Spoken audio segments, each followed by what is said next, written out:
1500 కిలోమీటర్ల దూరం నుండి వచ్చాయి.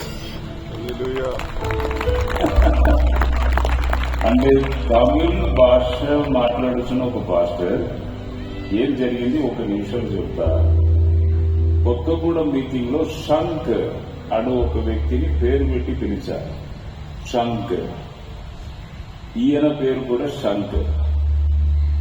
అంటే ఒక దినము చాలా ప్రాబ్లంతో నలిగిపోయి ఇక్కడి నుంచి వెళ్ళిపోతాం, వేరే దేశానికి వెళ్ళిపోతాం, అక్కడ ఏదైనా చిన్న పని చేసి ఎక్కడైనా బ్రతుకుతాం, నేను ఇక్కడి నుంచి మన దేశం నుంచి వెళ్ళిపోతానని బాగా నిరాశతో వచ్చి ఇంట్లో కూర్చున్నారంట.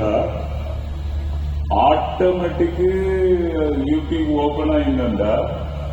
కరెక్ట్ గా నేను కొత్తగూడెంలో పిలిచాను చూడండి శంకర్ అని, కరెక్ట్ గా ఆ సౌండ్ మోగిందంట అక్కడ. అవును,